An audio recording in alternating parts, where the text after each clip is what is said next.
Good afternoon to everybody. मेरा नाम आकाश किशोर सक्सेना है और हमारी तीन फर्म्स हैं जो कि मैन्युफैक्चरिंग करती हैं मेडिसिन की।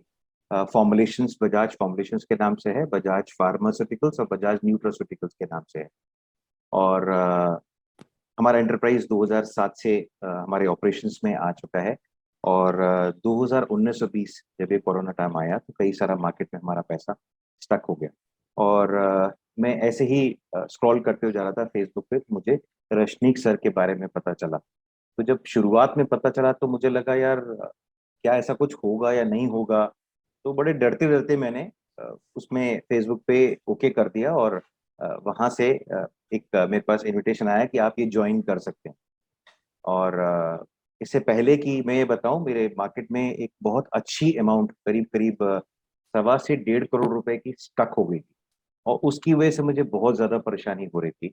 मेरे जो फैमिली रिलेशंस हैं उसमें मैं परेशान रहता था। काम तो खूब कर रहे हैं, सब कुछ हो रहा है, लेकिन एक जो इंजॉयमेंट था एक काम का, एक जो इंटरेस्ट लेवल था कि हाँ हम कुछ एक्स्ट्रा करें, वो सारी एनर्जी जो थी वो सिर्फ इसी में थी कि पैसा कैसे आएगा, ये मेरा पैसा फंस गया और मार्केट से कैसे निकलेगा। बार बार होता है क्या करें क्या ना करें और कैसे करें, किसको करें। तो ऐसे में ही मतलब कि इसे कहते हैं आंसर ऑफ प्रेयर्स कह सकते हैं आप। कि रशनीक सर से मुलाकात होगी। पहली सर की जो डेमो क्लास थी, तो सर ने इस बात को बहुत अच्छे तरीके से समझा दिया कि जो आपका पैसा स्टक है उसके निकालने के लिए क्या टिप्स हो सकते हैं। और जैसे कहते हैं ना भाई, एक हैंड होल्डिंग, तो वो पहली कॉल में ही रशनीक सर ने हैंड होल्ड कर लिया। मैंने समझ लिया हाँ जो मुझे मिले हैं वो बिल्कुल सही हैं और he is the right man and he will be able to give me the right prospective. मेरा पहला प्रोस्पेक्टिव ये था कि यार ये पैसा फंस गया है, इसको राइट ऑफ करूं क्या करूं और कैसे इससे आगे बढ़ूं। एक परेशानी है, बार बार जब आता था तो ऑफिस में बैठ के ही खोल के, भाई इतना मेरा उधार है, इतना मेरा उधार है, इतना मेरा उधार है। तो जब रशनीक सर की पहली क्लास हुई और उसमें मुझे लगा कि हाँ ही is the right man, he can guide me for it. और बहुत सारे मेरे कहते हैं ना, एक बंद थे मेरे ना, आंखें जैसे बंद होती हैं कि नहीं यार ये ऐसा नहीं हो सकता, वैसे नहीं हो सकता। बड़े सारे इनिबिशंस थे मेरे। वो इनहिबिशंस रश्मिक सर ने एक एक करके अपनी जो मतलब की क्लासेस थी उसमें खोलते गए। और कई सारी चीजें हैं। जो सबसे पहली चीज मैंने सीखी वो सेइंग नो। जब रश्मिक सर कहते हैं व्हेन यू से नो यू ग्रो, मुझे बड़ा अजीब लगा स्टेटमेंट कि ऐसे कैसे हो सकता है, नो कहने पे कैसे ग्रो हो जाएंगे। लेकिन वाकई मैंने उसको एक्सपीरियंस किया। फिर अगर कोई पार्टी पेमेंट मेरी आधी करती थी, मैं फिर भी माल भेज देता था, चलो ठीक है यार, एक लालच था, चलो यार माल जा रहा है। फिर रशीक सर ने समझाया ये कि भाई half payments don't send goods, उसको बोले जी आधी पेमेंट पे माल नहीं जाएगा। मैं बहुत अक्खड़ था बोलने में। रशीक सर ने एक चीज और क्लियर करी कि आपको अपनी भाषा जो है बहुत स्वीट रखनी है, यू आर इनटू बिजनेस। फिर वो अल्फा बीटा गामा और डेल्टा कस्टमर्स, तो सारे कस्टमर्स को एक ही तरीके से हाँक रहे हैं, सारे कस्टमर्स को एक ही तरीके से बात कर रहे हैं। उन्होंने कहा नहीं, अल्फा और बीटा कस्टमर्स, अल्फा कस्टमर वो है जो सबसे प्राइम है, पेमेंट भी दे रहा है, क्वांटम बिजनेस भी दे रहा है, आपका अच्छा जनरेट हो रहा है। लेकिन ऐसे कस्टमर्स हैं जो सी और डी हैं जो लोकेट नहीं किए थे मैंने अपनी लिस्ट में। फिर जब सर से मीटिंग हुई उसके बाद मैंने वो वाकई निकाल के, एक सर ने बात बताई थी, पंदनामा बनाओ। पंदनामा मतलब जो गलतियां हमने करी हैं अब तक बिजनेस में। मैं सोचता था जो गलती करी है वो ये है कि साहब मैंने उधार दे दिया, नहीं वो मेरे एक्शंस थे, ये मेरा रिजल्ट था जो मेरे पास सामने आया था। अब मुझे अपने एक्शंस करेक्ट करने हैं ताकि मेरे रिजल्ट जो हैं वो ठीक तरह से आने जाएं। तो उसके लिए जरूरी था कि मैं पीछे से देखूं मैंने क्या गलतियां करी। वो मैंने पंदनामा जो है वो करीब 15 पेज का बना के लिखा, मैंने ये गलतियां करी। और उसके बाद जो सर ने बहुत अच्छी चीज पहली ही क्लास में सुनाई थी वो थी learn it, do it and then teach it. पहले सीखें, उसको करें, और उसके बाद औरों को भी सिखाएं, अपनी टीम को भी सिखाने वाले बने। फिर सर ने समझाया कि भाई आपके लिए जो right medium is you approach your clients and अपनी जितनी भी पार्टीज हैं उनसे अपने आप लेजर बैलेंसेस टैली करा लीजिए। कि भाई जिससे आपका किसी ने 50,000 डाल दिया, किसी ने 1 लाख डाल दिया, ठीक है जी माल जा रहा है, आ रहा है, हो रहा है, लेकिन नहीं, जरूरी है कि हम उसके साथ अपना लेजर मिलान कर लें। और अगर 50%। आकाश, सॉरी टू इंटरप्ट यू, अगर रिजल्ट्स की अगर बात करें तो can you share the results क्या आ रहे हैं अभी? हाँ, रिजल्ट क्योंकि ये है सबको सर कि रिजल्ट्स में इंटरेस्ट है। हाँ 3 महीने हो चुके हैं और मेरे करीब करीब 1 करोड़ 25 से 1 करोड़ 30 लाख रुपए मार्केट में फंसे हुए थे। एंड एज ऑफ 1 जुलाई मेरे पास 40 लाख रुपए मेरे पुराने फंसे हुए वापस आए हैं। और ये आए कब हैं? अप्रैल, मई, जून, 3 महीने में आए।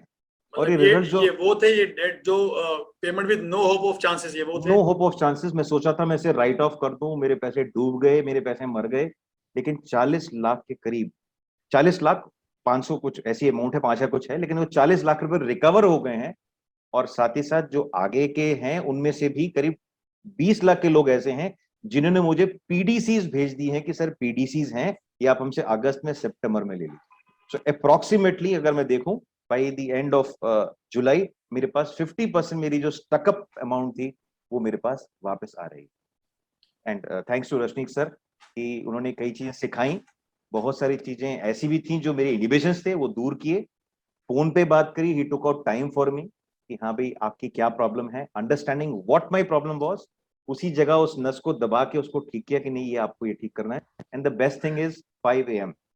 और वो 5 AM कभी जिंदगी में नहीं सोचा कि 10:30 बजे सो जाऊंगा। सोते 12 बजे 1 बजे थे।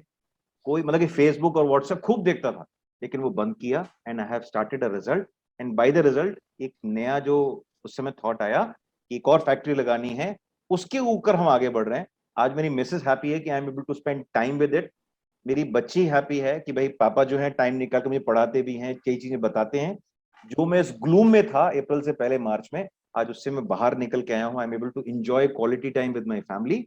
मेरे जो स्टाफ है वो पूरी तरह मोटिवेटेड रहता है, क्योंकि पहले मैं लटका रहता था कि यार क्या करूं, लेकिन आज उन्हें मालूम है कि आपको ये काम करना है और हम रिव्यू करेंगे, और रिव्यू में हम समझेंगे हमने क्या अच्छा किया।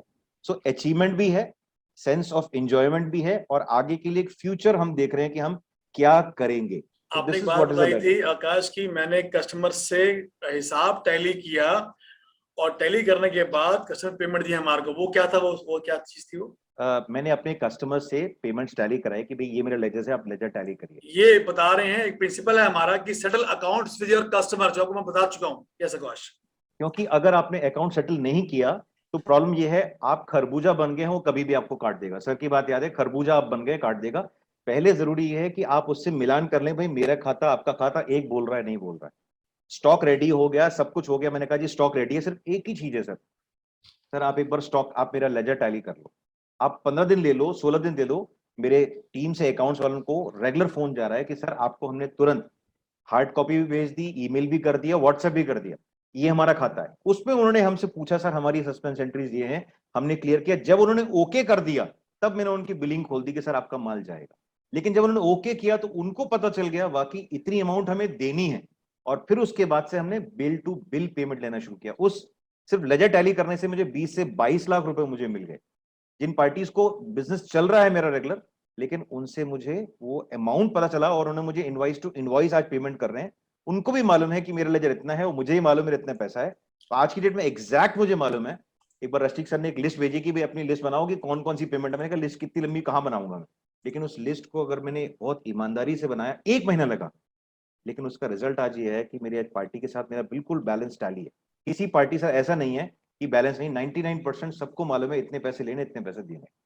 अमेजिंग अमेजिंग अमेजिंग शेयरिंग आकाश किशोर जी। अगर किसी का कोई क्वेश्चन है आकाश जी से कर रहे हैं, please ask your question, you are all unmute. Anybody having with a question to ask to Akash ji, you can ask फटाफट से।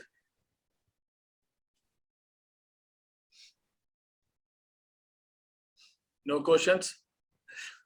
हाँ जी sir. Yes yes. Akash ji से मैं पूछूंगा सर, जब आप बता रहे थे कि हम किसी भी पार्टी को नो बोल देंगे तो वो कैसे आगे मेरे साथ काम करेगा, वो तो बंद कर देगा व्यापार, तो उसमें आपने क्या किया? नो बोलने पे आपको क्या एक्सपीरियंस मिला सर? 2 एक्सपीरियंस मिले सर। पहली बात, पार्टी थोड़ी सी इरिटेट हुई, उसने सोचा कि मैं ईगोइस्टिक हूँ। उसने ये सोचा मैं ईगोइस्टिक हूँ कि इनका काम बड़ा हो गया जी इसलिए आज ऐसा कह रहे हैं। लेकिन मैंने उसे नो बहुत ही हम्बल तरीके से कहा, sir my business model does not permits me to do it. मेरा जो बिजनेस का मॉडल है उसकी फीजिबिलिटी नहीं है सर। मैं इससे नुकसान में चला जाऊंगा, और आप नहीं चाहेंगे कि मेरा नुकसान हो, मैं नहीं चाहूंगा आपका नुकसान हो। हम बिजनेस कर रहे हैं म्यूचुअल बेनिफिट में, जिसमें आपका भी फायदा हो मेरा भी हो। अगर मेरा नुकसान होगा तो सर मैं काम नहीं कर पाऊंगा, आपको मेरे से नुकसान होगा, आप काम नहीं करोगे। परफेक्ट एग्जांपल है आई टोल्ड यू एवरीबडी कि आपने पोलाइट रहना है कस्टमर के साथ, ईगो में नो नहीं बोलना, पोलाइट में नो बोलना है। ये परफेक्ट एग्जांपल था, ये सब रिकॉर्ड कर लो, लिख लो।